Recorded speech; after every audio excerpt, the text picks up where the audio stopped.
Hey everybody, Sirlin here again from the Fantasy Strike team, and I'm going to tell you about blinky things that get your attention.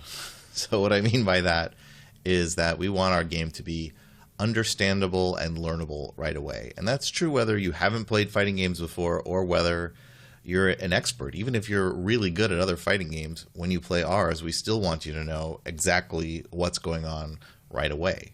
And we don't have to guess about where players get tripped up, whether they be new to this genre or experts. We know exactly where they get tripped up because we have demoed this game at numerous trade shows and events like PlayStation Experience and PAX South and PAX East, NorCal Regionals, SoCal Regionals, Evolution.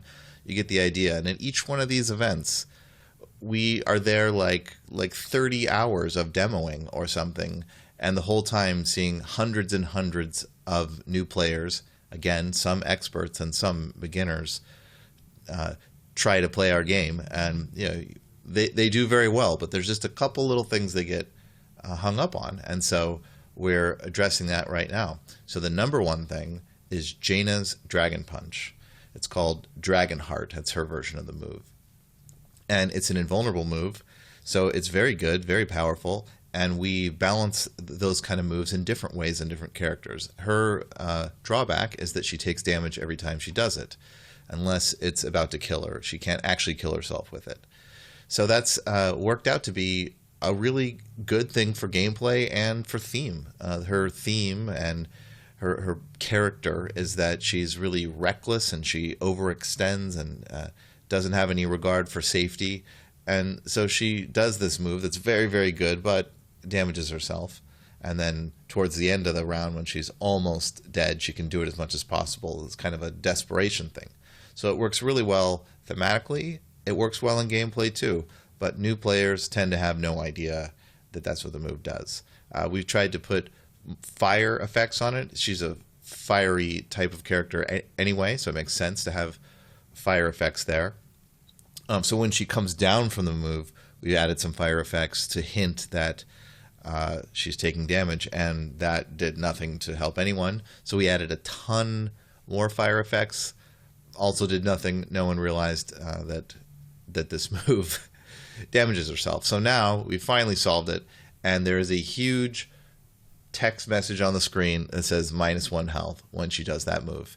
And at our most recent event that we demoed it, that immediately solved all problems. Everyone understood it right away. And someone who had played our game a lot at other events had even said to us, "Oh, so that move damages her now." And we just wanted to cry because of course it's always damaged her. It's just that we didn't communicate it well enough until now. So that's the number one thing that everyone's tripped up on so far. The number two is Geiger. He has a gear meter, and it's kind of like charge moves in other games. Like in Street Fighter, Guile has to hold back to do his moves, Sonic Boom and Flash Kick. He can't walk forward and immediately Sonic Boom or Flash Kick. And Geiger in Fantasy Strike has a similar mechanic. It's easier to understand because the meter is right there on screen in the form of a gear. And by the way, we are going to redraw it to look cooler.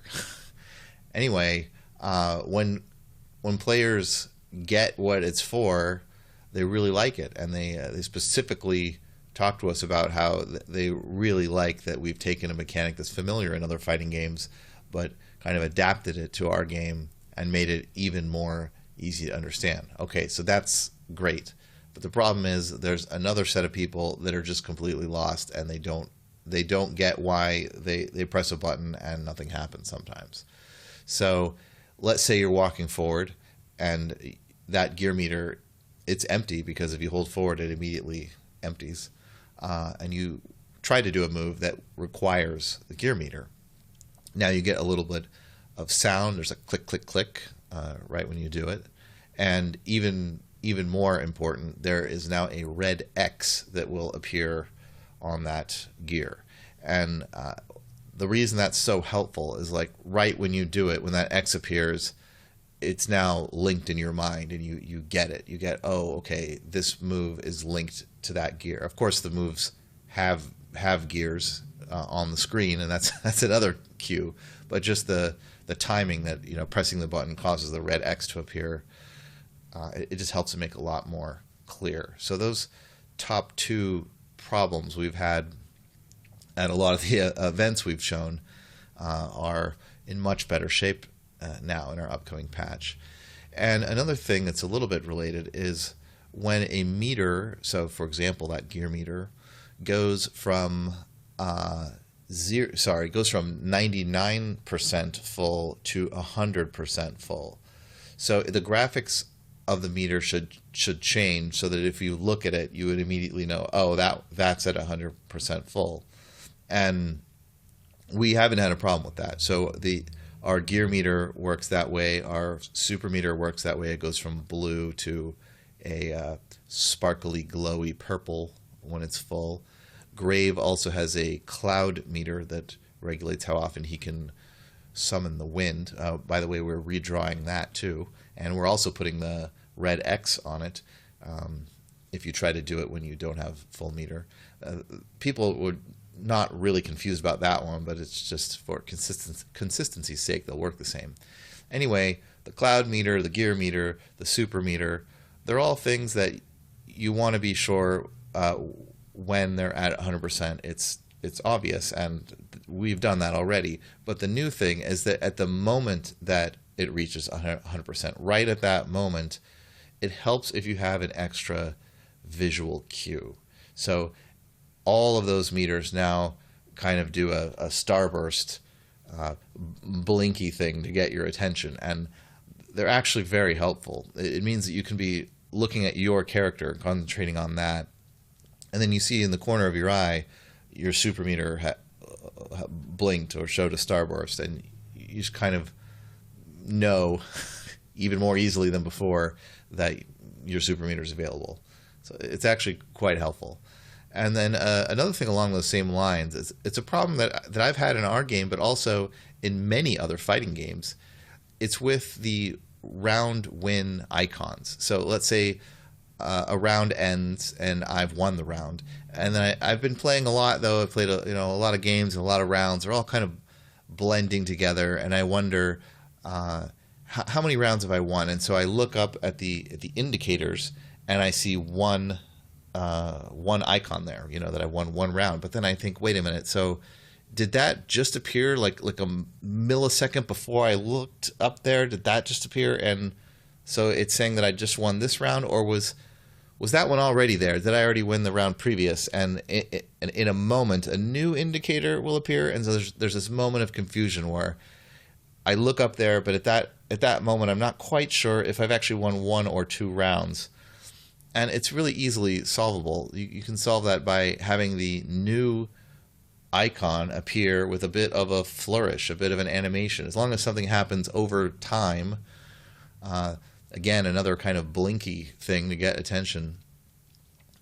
If you have that, then you don't really have that moment of confusion. When you look up there, you'll know exactly if you have already won a round or not. It becomes clear. So just another kind of simple quality of life improvement. And there's one more thing that we've done along these lines. It's even a little bit more helpful than that. So I mentioned earlier the Jaina's Dragon Punch or Dragon Heart shows the -1 health, and then Geiger's Gear has the X and a little sound effect on it when you try to use it at a wrong time as the kind of top two things that people who are very new get tripped up on.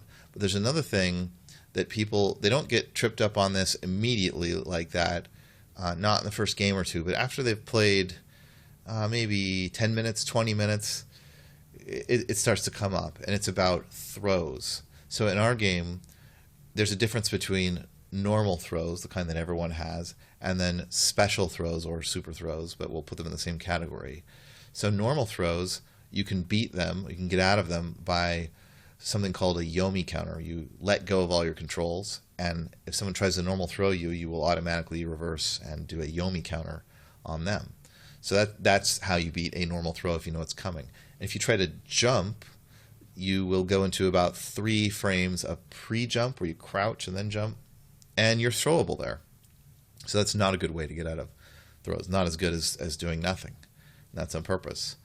When you when a special throw is coming at you, it's the other way around. So when a special throw is active right on you, let's say you're getting up into it, you can jump there actually, and your pre-jump frames are immune to it. Jumping is exactly what you should do. If you let go of your controls and do nothing, you will just get thrown. You cannot Yomi counter those.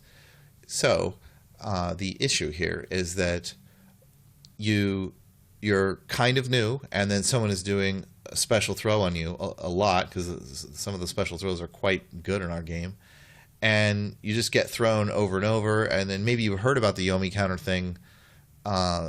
If you try that, it's not going to work here on purpose. And if you just understood that some of these throws are jumpable and some are Yomi counterable, you'd be okay. But we need to communicate a little better that you should jump there. So now the thing we're trying is that if someone does a special throw against you and you could have jumped, then huge letters appear on the screen, jumpable. Okay, so you know exactly what you did wrong. And we don't get these cases anymore where a new player like gets throw looped by this special throw after special throw and doesn't know what to do, doesn't understand. And now they realize, oh, okay, they could have just jumped. And there's no timing involved. You can just hold up on your joystick, or you can hold the jump button down, and you will always automatically get out. So that's a great help to the players who have played 10 or 20 minutes, in addition to the help that we're giving the players right off the bat on a few of the things. So that's it. These visual improvements are testing right now in our Wild West branch of the game, which is available to our patrons on patreon.com/Sirlin. And it's going pretty well, so we're going to roll it out pretty soon on Steam for everyone else. And I hope you enjoy. Check it out and let us know what you think. All right, thanks.